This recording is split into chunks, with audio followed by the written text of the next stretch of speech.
povo de Deus, seja bem-vindo ao canal André Figueira. Se você não é inscrito, vai se inscrevendo, compartilhe o canal, deixe o seu like. Então vamos para as notícias. Rabinos de Israel acreditam que Bolsonaro pode influenciar na construção do terceiro templo. Profecia estaria baseada em Isaías 60, 9 e 10.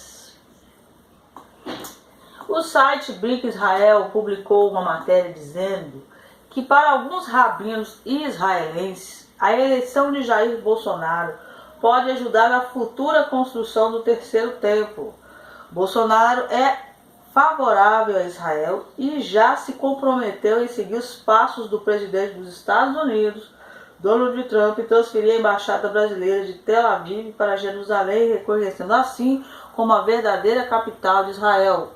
Outra declaração de Bolsonaro que animaram os rabinos foi o fechamento da embaixada palestina em Brasília, também seguindo o exemplo de Trump, que fechou o fechamento do escritório da Organização para a Libertação da Palestina, OLP, em Washington. A Palestina não foi reconhecida como país.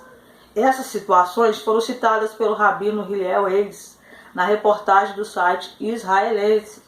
Segundo ele, a conexão entre a América do Sul e o terceiro templo aparece na profecia bíblica em Isaías 69, 10, que diz: pois as ilhas esperam em mim, à frente vêm os navios de Tarsis, trazendo de longe os seus filhos com prata e ouro para a honra do Senhor, o seu Deus, o Santo de Israel, porque ele se revestiu de esplendor. Estrangeiros reconstruirão os seus muros, os seus reis a servirão.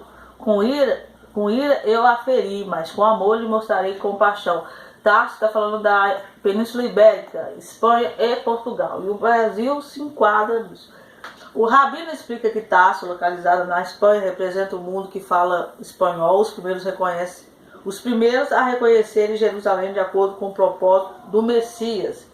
E do terceiro templo são os falantes de espanhol.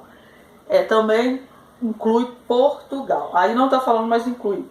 Segundo o rabino, a profecia de Isaías pode ser vista como arrependimento dos colonizadores que forçaram os judeus e muçulmanos a se converterem ao catolicismo durante a Inquisição Espanhola.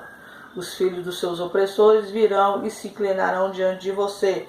Todos que desprezaram se curvarão aos seus pés e chamarão cidade do Senhor, Sião, do Santo de Israel. A Inquisição também aconteceu em Portugal. O religioso continua: o novo mundo foi aberto para Espanha e Portugal como resultado da Inquisição por Cristóvão Colombo, que eram descendentes de Anúncio, judeus convertidos à força ao cristianismo, observou o rabino. A construção do terceiro templo pelos descendentes dos inquisidores é o seu techuvá, arrependimento pelo que fizeram na Inquisição. Em setembro deste ano aconteceu o Creative Concert, evento realizado pelo Sinédrio de Israel para aproximar as nações da América Latina. Durante este encontro, representantes da Guatemala, Honduras e México assinaram uma declaração com a intenção de desempenhar seu papel profético em Israel. Agora, oramos para que todos os países que falam espanhol e português se conectem com o retorno a Sião, com arrependimento físico e espiritual, dizia uma carta enviada pelo Sinédrio à Guatemala no último mês, declarou o rabino.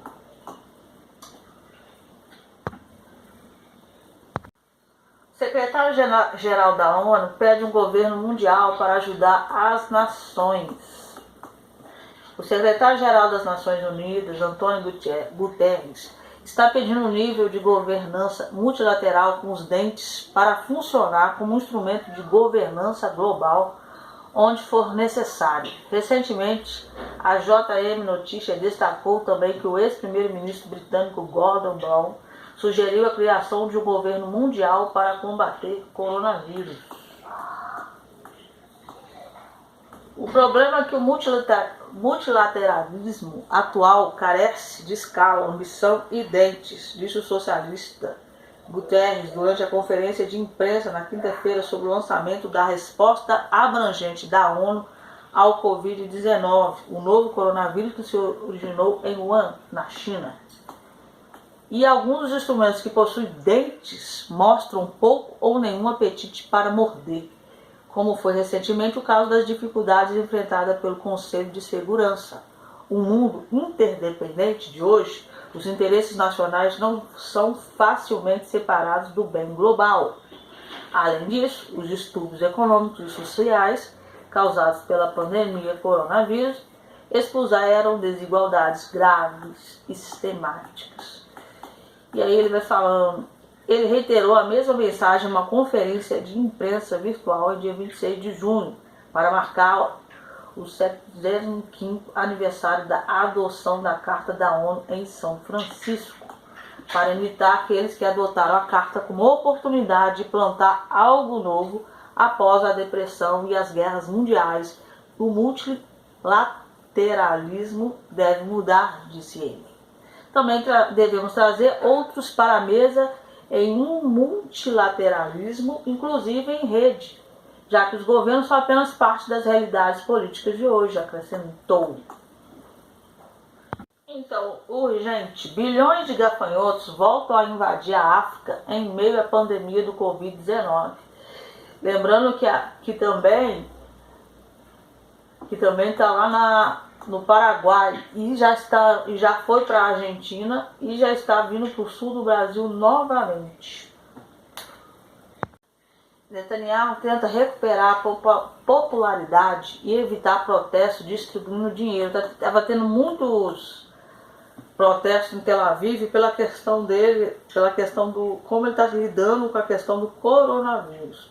A pandemia de novo coronavírus está cada vez mais misturada com política em Israel, como em todo o mundo, aliás. Em 2020, poderíamos pensar que a civilização teria avançado o suficiente para não politizar surtos de doença, mas não. Estamos em uma era de polarizações, e o que inclui até mesmo pandemias.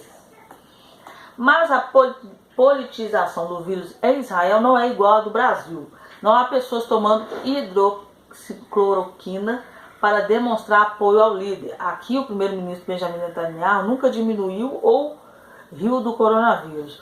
Nunca sugeriu o uso de remédios não comprovados. Pelo contrário, ele fez no começo aparições públicas quase diárias, alertando a população para os perigos do coronavírus.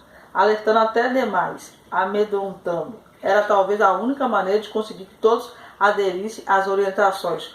Ou era a maneira dele de exercer seu conhecido carisma para se manter popular. Mas a verdade é que o povo não está gostando de como ele está fazendo. Aí teve várias manifestações e aí ele sugeriu distribuir alguns shekels para as famílias. O dinheiro será doado para famílias de baixa renda, 2,8 milhões de shekels, 4,3 milhões de reais. A coisa não está muito boa para o lado do Bibi. Altos funcionários do Likud, o partido dele, planejam rebelião contra Netanyahu.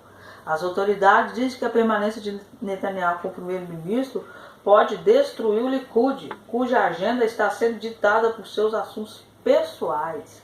Funcionários atuais e ex-altos funcionários do Likud, alguns dos quais são membros atuais do Knesset, estão atualmente se unindo em um esforço para substituir o líder do partido, o primeiro-ministro Benjamin Netanyahu, de acordo com as informações de Arutz Sheva. Lançamento da primeira espaçonave do mundo árabe. O objetivo da missão é fazer um estudo da atmosfera marciana e pesquisar mudanças diárias e sazonais. Missão já havia sido cancelada 2 vezes por conta do mau tempo. Os Emirados Árabes lançaram neste domingo a primeira missão do país para Marte como parte do projeto da nação de desenvolver capacidade científica e tecnológica para diminuir sua dependência do petróleo. Uma ministra lá de Israel, sobre a anexação, falou que o Benjamin sequer levou para o parlamento a questão do plano de paz da anexação. está falando muito que vai anexar, mas sequer levou esse projeto para o parlamento. Então essa ministra falou que é uma enganação do Netanyahu. E por conta de tantas coisas que ele está fazendo, ele foi homem preso por ameaçar o primeiro-ministro Netanyahu e Yitzhak Rabin. A unidade benéfica LAFCA 433 prendeu no domingo um homem de 23 anos suspeito de ameaçar o primeiro-ministro de Israel, Benjamin Netanyahu, e ministro do governo. Então, por hoje é só. Que Deus abençoe vocês.